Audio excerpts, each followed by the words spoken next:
In today's video, I'm going to teach you how to add team members in Asana. By the end, you'll know two simple ways to invite people to your workspace so they can collaborate on the right teams and projects with the right permissions. Let's start with the quickest, all-purpose method using the Create button. At the top of your Asana screen, click the orange plus Create button. From the menu that opens, choose Invite. In the Invite window, type the email addresses of the people you want to bring in. You can paste multiple addresses if you're inviting a group.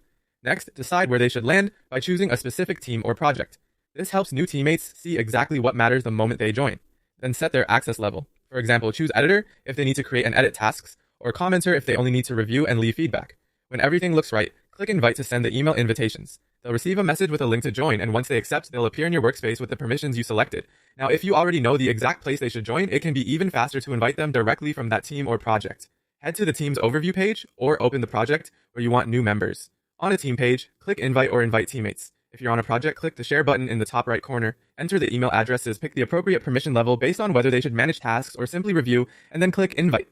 This approach ensures people are added exactly where they're needed without extra steps later. A few quick tips to make your invite smooth and secure. Double check email addresses before sending, especially when inviting multiple people at once. Choose the least access necessary to get the job done. You can always increase permissions later as responsibilities grow.